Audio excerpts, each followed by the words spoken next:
What I would do is also, I mean, I believe it's like a hunting holiday to rather have a day extra or 2 days extra in your safari. I mean, it's a long travel to fly out and get here and then, you know, get in a truck and drive to the areas that you want to hunt.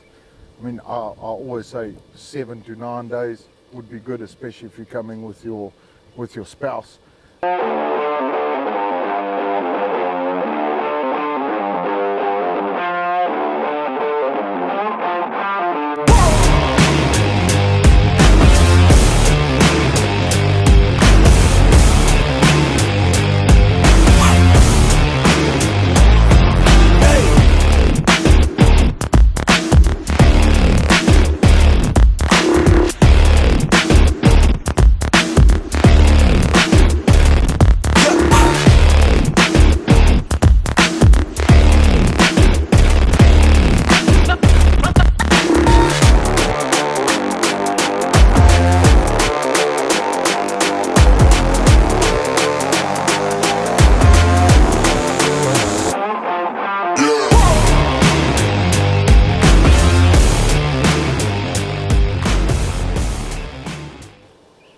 All right, Matt, so this is day 7 here with you at Maartens Safaris, and we've kind of done a lot of traveling. That's something I want to hit on for people, is the aspect of traveling for these different species, for these different areas, and for these different hunts. Can you kind of relay what we started at, what we're doing, and what we're going to start doing tomorrow, and kind of break it down for people and explain the travel options, whether it's charter, driving, and kind of so on and so forth?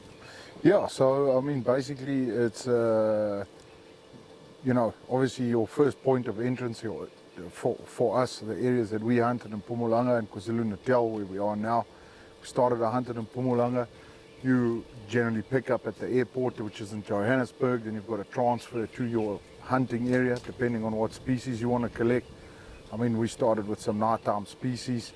So yeah, I mean, the highlands, if you were going to do Oribi and in Mpumalanga, your red hartebeest, just again, depending on the list, you would transfer to your first area, you'd hunt from there, and then where we are now is the Zululand area, which is more your Nyala, your bushveld animals, your Cape buffalo. So, I mean, you've got that, you've got the road transfer that you can do. Generally, people would like to see the countryside. So, yeah, people tend to enjoy the road transfer, but if you are hunting a further away area and you are a big enough group, people tend to charter in with the flight. Just makes it more comfortable on the body and not bouncing around as much. And I think we've all seen that you can bounce around in a truck a little bit. Yeah, so rolling the tires safaris. Yeah. Oh. So tomorrow, what's the plan for tomorrow and the rest of the few days that we have with you? Yeah, so tomorrow we'll go down to Kokstad. That's more of your Midlands area of KwaZulu Natal. It's on the border of the Eastern Cape. So there, I know you've expressed interest in the common reedbuck, even though you've taken them before. But I think we're going to a special place. So we're going to pursue some common reedbuck there. That's mainly your crop and beef farming area. That's what it's known for. So there again, you've got a different species list, like again, an Oribi, common reedbuck, mountain reedbuck, there's blessbuck, springbuck, those type of animals. They're all roaming around the area there. So yeah, no, it's going to be interesting to get down there. And that is all free range, low fence farming country? Yes, sir, that's correct. Yeah, all low fenced. Yeah, so in that area, you know, that's what we do. We've managed populations down there, so it's all looking really good. So we get our permits every year, and then yeah, we enjoy hunting down there. It is something different, and I mean the waterfowling is great down there as well. Maybe if we have a bit of time, we can see if we can take a few birds. Perfect. Well, I'm looking forward to heading down there tomorrow and excited to see the countryside on the way. You said it's about a 7-hour drive? About a 7-hour drive. We're going to go coastal, so we've got 2 options where we can actually stick to the coast, to the east coast, and then we head inland, or we can go via the mountain route. But I think tomorrow, just for road conditions, we'll hug the coastline down and then come inland. Sounds like a plan. So when you're hunting the areas, KwaZulu Natal is your backyard. You grew up here, you have lived here, and you know all about KwaZulu Natal. When you're hunting, you know, even the Mpumalanga high veld where we were, what are the species? Let's actually like go through and break down the list of the species available between that high veld area, this Zululand area, and then your Midland stuff. Kind of break that down, or even talk about how you have different, like we've passed a couple of different areas in between that you hunt different species such as sable and stuff, not far from here, but not all the way back up where we were in Mpumalanga. Yeah, so yeah, where we are right now in KwaZulu Natal, I mean, KwaZulu Natal, we've only got endemic species, so it's only species that have naturally occurred here. So from your grey duiker, your Oribis, your red duiker, Sunni, you know, we've got some pockets that have klipspring in it. We've got the beautiful Inyalas. I mean, we're known for Inyala as well. We've got eland in the mountains. We've got red hartebeest. So anything in between, Cape Buffalo, the whole lot of that, we've got it all in KwaZulu Natal. So we've got the Drakensberg mountain ranges. So your species list is quite vast. So that's what we are blessed with in KwaZulu Natal. And I mean, it makes for interesting hunting because you can be based here, travel 2 hours, and you can be in a totally different habitat, ecosystem, different species. There are a lot of species that overlap, but also because of tick-borne diseases, animals like eland do not occur here. And then also we've got a migration path in the mountains with the Cape eland where they actually roam freely. So yeah, we are in a special province. I mean, tomorrow we'll see a bit more of it, and then I think we'll make out what's going on from the Zululand area down towards Midlands, and then we'll see more mountainous terrain, more open rolling hills. So yeah, no. So like in this area, in Zululand, KwaZulu Natal, you're not going to find your roan, your sable, your bontabuck, your blessbuck. You're not going to find stuff like that, correct? Yeah, correct. This area of KwaZulu Natal, not, but an hour and a half's drive away, you will start finding your red hartebeest. You will start finding blessbuck, those type of species. They're more of a half-felt. They're more of a selective grazer, and then also ticks. So they occur in those areas. So that's what makes it where you actually have to do a bit of traveling, depending on what you'd like to collect. So yeah, that's just how we base our hunts around here. It might be 2 different sessions, you know, in the same province, which I think if you're wanting to collect more species, it does make it easier just to shift over area, half a day travel or so. Take it easy for the morning session, and in the afternoon you're hunting again. Yeah.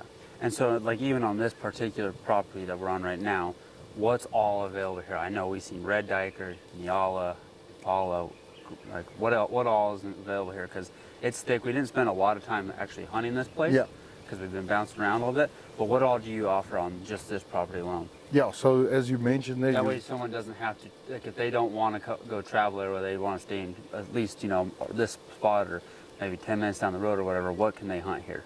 Yeah, so from here, you can hunt your grey duiker, which are your smaller ones, your red duikers, Impala, Inyala, kudu, zebra, blue wildebeest, there's giraffe, there's Cape buffalo.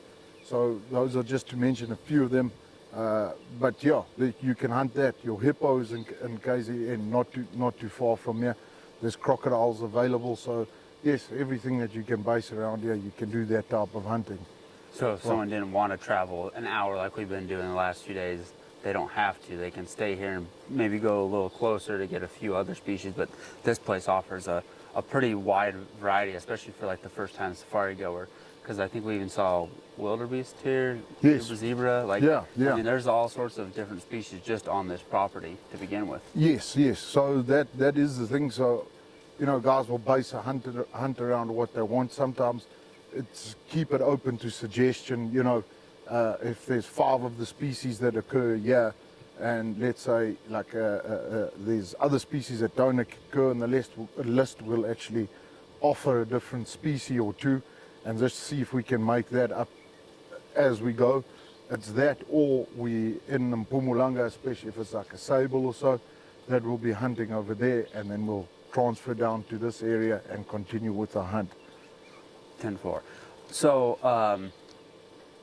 when someone wants to come do a safari here, and it's like maybe they're going to do, you know, your typical plains game on this property. You got your zebra, Impala, kudu, Nyala, Blue Wildebeest. How many days would you say someone should plan a safari for that type of list on this place? Well, what I would do is also, I mean, I believe it's like a hunting holiday to rather have a day extra or 2 days extra in your safari. I mean, it's a long travel to fly out and get you, and then, you know, get in a truck and drive to the areas that you want to hunt.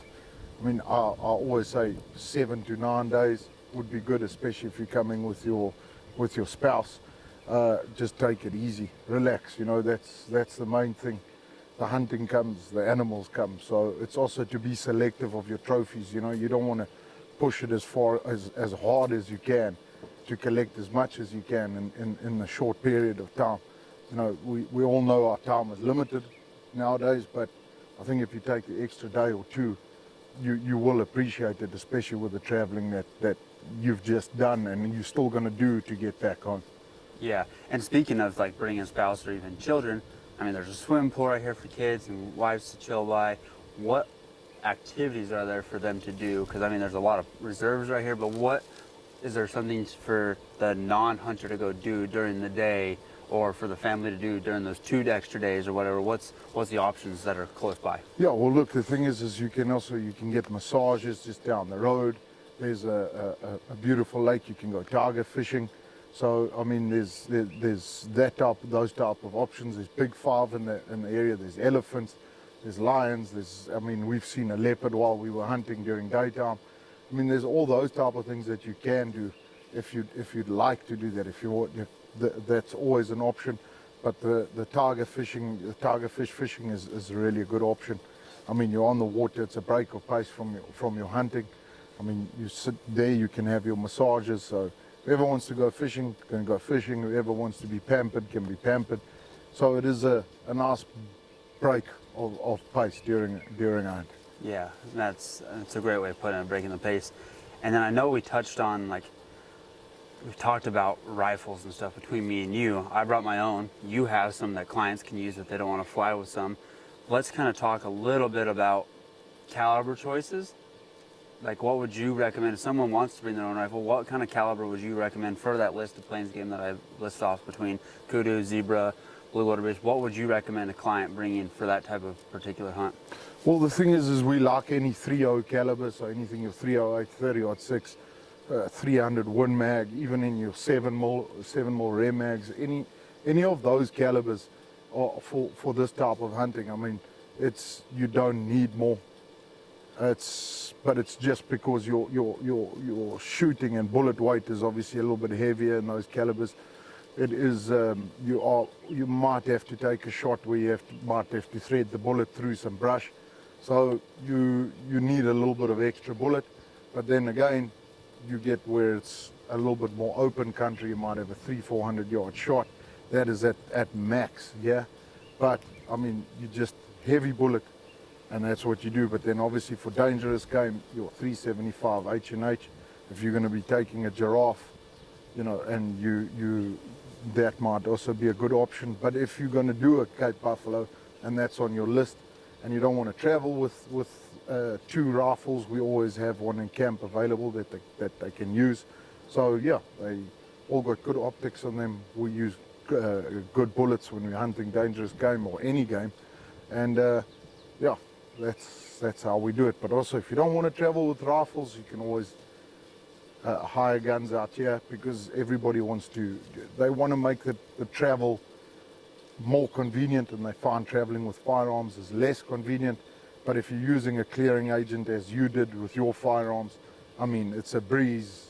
They came through, you checked your paperwork, flipped open your case, and we were out of there. Yeah, it took me longer to get the bag off the carousel than it took me to clear the rifle. Yeah, Showed up. Yeah, exactly. Your firearm was already waiting for you before you actually got your last bag. Yep. So if that's something you want to do, bring your own guns, use them. It's always a good choice. If not, you can just pack on with a carry-on and rock and roll, because laundry's done daily here. Yeah. Food's amazing. We're having 3-course meals at dinner. We've been eating lunch in the bush, some awesome sandwich boxes with some snacks in there. It's been amazing. Yeah. And yeah, I can't emphasize enough for someone to come on their first safari. And to me, this right here, if someone's wanting to come on their first safari, and maybe the wife wants, like if you're married and the wife wants to go and you want the kids to come, I feel like this could be an amazing place to have that first African experience. Yes, 100%. And I mean, the Zululand bush here, it grows on everybody. You know, that's a big thing. We love hunting it. It is challenging, you know, when something is there behind some brush. You got to make it out, and then you got to make the shot count. So you got to. That's just how it goes if you're hunting your nyala or kudu or those type of species. But I mean, Zululand is brilliant. This specific area, yeah. I mean, it is amazing. It's beautiful. Yeah, anybody would be happy here. I mean, if you could bring your kids, you know, your family, your friends, everybody would be happy here. Yeah. So the other thing as well is when you travel, you know, you've got the option of staying over in a guest house in Johannesburg, you know, because obviously your flights, most of them in winter times when we mostly do our hunting, it is dark. You've just cleared, you've got off the plane. Maybe it's a good option instead of trying to travel through the night. Stay over a night in Johannesburg if you choose to do the road transfers. Do that, and then also the next morning you are fresh, you are well rested, you're off the plane, you know, everything, and then you're ready to travel. So yeah, that is the other thing. Some choose to get into camp, you know, straight off the plane. They want to get to camp, wake up the next morning in camp. But that is also a good option to do, to spend the night. And then also hitting on that is, you do have to stay over when you charter to camps because you're getting in too late, correct? Yes. You charter to fly out the next day. That's correct. Okay. Yes. I just thought of that as soon as we were talking, and so I was like, let's hit on that a little bit too. Yeah. So it is a good option to stay over. But yeah, it's just, you know, traveling at night, sometimes it depends where we go. You don't really want to travel at night. It just makes it easier on everybody. But if that's what we got to do, and there's only 2 hunters or so, then we hit the road and off we go. Yeah. So and just try it straight. Yeah, get the tires rolling. Yeah, get the tires rolling early. Yeah. All right, I want to hit on the importance of when you get to your safari destination, checking the rifles, because you got domestic flights in the United States or whatever country you're in, and then you have the international flights, and then obviously if you do charter to these areas or do take, you know, a domestic flight to like Durban or something, what is the protocol that you like to go off of checking the rifles first thing when you get here? Because it's more than just checking the rifles and seeing if they're dead on, correct? Yes, that is correct. I mean, it's not often that you get a rifle that's zero, is completely out after a flight. I mean, you look at the gun case and I think you've got a Peli. Yeah, just a good quality gun case, I think, is what saves you a lot of that. And yeah, from there on, when we get into camp, we go and check the guns. We have a shot or two over the sticks, make sure everybody's comfortable. I know you've also mentioned and hit on the importance of shooting over sticks before a hunt. It does take getting a little bit of used to. Yeah, so the thing is we just check and make sure what everybody's ability is, and then from there, when the guns are good to go, then we head out and do some hunting. And a big part of the shooting is so you get to learn how that person handles the rifle itself, correct? Like Yes. you get an eyeball and say, okay, this person knows, you know, they're safe, they know what they're doing. You can kind of go accordingly on that as well. Because I do understand, like, as I have guided too, it's shooting the rifles is a big, like, okay, this person knows what they're doing type of deal, and it makes everyone feel a little bit more safer and a little bit more ensured that the safari can go smoothly. Yeah, it's that also, and we explain the safety aspect of it, that, you know, we might go where we are walking, it's load up the rifle, safety on, Yep. and then we go for a walk. It's either that or the bolt up. It just depends on situation to situation. Yeah, we just explain how it will go, open the sticks, you know, maybe do a mock stalk, even just open the sticks, get on target, and then shoot on the target. Yeah, correct. Well, let's just hit on the sticks then real quick too, because I've preached it a bunch. Like, obviously on this trip so far, we haven't had to use the sticks primarily.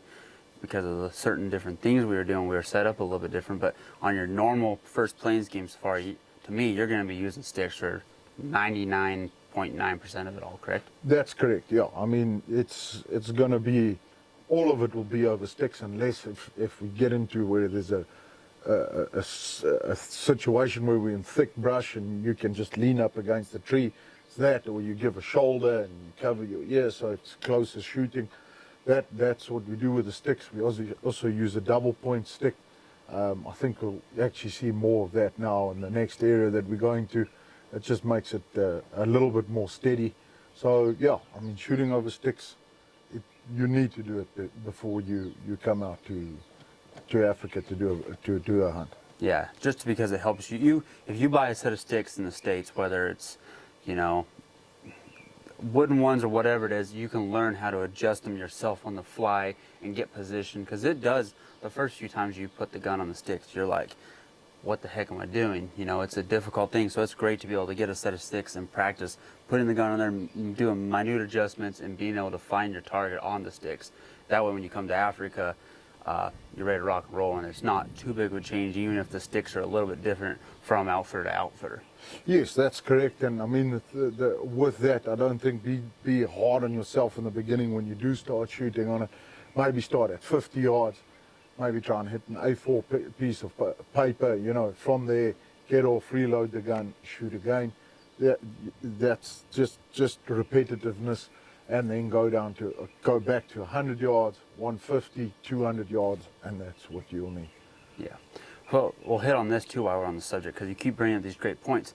Distance-wise, you know, we talked a little bit about before, but if you're gonna, like, if anyone's planning on coming to, you know, let's say these areas that are a little bit thicker in brush, whether it's in Popo, or Mpumalanga, Zululand, where it's a little bit thicker in brush, what's the average shot distance that someone should be prepared for when coming to Africa in these kind of provinces?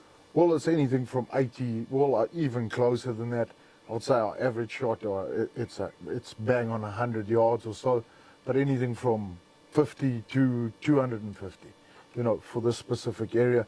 But then when you go more half-veld, the KwaZulu Natal, the Midlands area, you could be expecting anything from 100 again to 400 yards. Yeah. It just depends where you'll be hunting and where the animal's at, because you'll get more mountainous terrain where it's open, it might step into a gap, and that's what you've got to be able to do.